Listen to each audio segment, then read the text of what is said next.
ദെയ്ഡ clock tower യഥാർത്ഥത്തിൽ Dubai clock tower എന്നാണ് അറിയപ്പെടുന്നത്. യുണൈറ്റഡ് അറബ് എമിറേറ്റിലെ ദുബായിലെ ദെയ്ഡയിലുള്ള ഒരു റൗണ്ട് എബൌട്ടാണ്. ലോകത്തെ ഏറ്റവും മനോഹരമായ 17 ക്ലോക്ക് ടവറുകളുടെ പട്ടികയിൽ ദുബായ് ക്ലോക്ക് ടവറിനെ ടെലഗ്രാഫ് പത്രം ഉൾപ്പെടുത്തിയിട്ടുണ്ട്.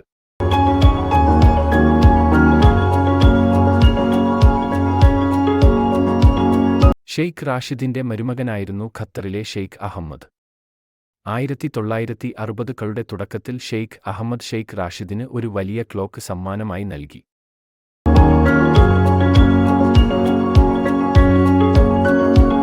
പുതിയ പാലം അപ്രോച്ച് റോഡ് എയർപോർട്ട് റോഡിൽ നിന്ന് വ്യതിചലിപ്പിച്ച് പുതിയതായി നിർമ്മിച്ച റൗണ്ട് എബൌട്ടിൽ ഒരു സ്മാരകം രൂപകൽപ്പന ചെയ്യാൻ ഷെയ്ഖ് റാഷിദ് ഓട്ടോ ബുലാർട്ടിന് നിർദ്ദേശം നൽകി. വാസ്തുവിദ്യയുടെ അതിമനോഹരമായ കഴിവുകൾക്ക് ദുബായ് ലോകമെമ്പാടും പ്രശസ്തി നേടിയിട്ടുണ്ട്.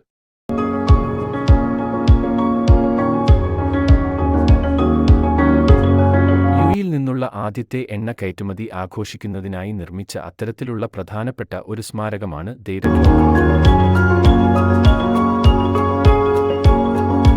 2023 മെയ് മാസത്തിൽ ദുബായ് മുനിസിപ്പാലിറ്റി അതിന്റെ സൗന്ദര്യാത്മക ആകർഷണവും ചരിത്ര അനുരണനവും വർദ്ധിപ്പിക്കുന്നതിനായി ക്ലോക്ക് ടവറിന്റെയും ചുറ്റുമുള്ള പ്രദേശങ്ങളുടെയും കാര്യമായ നവീകരണത്തിന് തുടക്കമിട്ടു.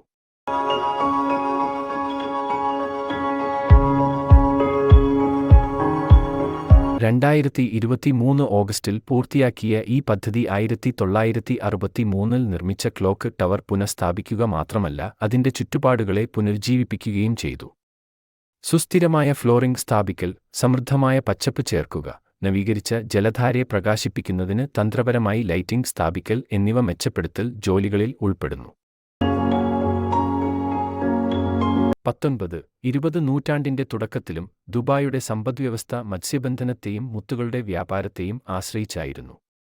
എന്നിരുന്നാലും ഒന്നാം ലോകമഹായുദ്ധത്തിനു ശേഷം പ്രദേശത്തുടനീളമുള്ള മുത്തുകളുടെ വ്യാപാരത്തെ ബാധിച്ചു. താമസിയാതെ ദുബായ്, അബുദാബി, ഷാർജ ഭരണാധികാരികൾ അതത് നഗരങ്ങളിൽ എണ്ണ പര്യവേക്ഷണം നടത്തുന്നതിനുള്ള കരാറുകളിൽ ഒപ്പുവച്ചു.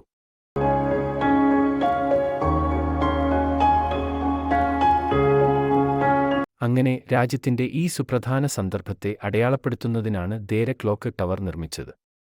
ദെയ്ഡയിലെ തിരക്കേറിയ സമീപ പ്രദേശമായ അൽ റിഗ്ഗയിൽ 1963 നിർമ്മിച്ച ദുബായിലെ ഈ ക്ലോക്ക് ടവർ യുഎഇയുടെ ചരിത്രത്തിലെ വഴിത്തിരിവിനെ അനുസ്മരിപ്പിക്കുന്നു.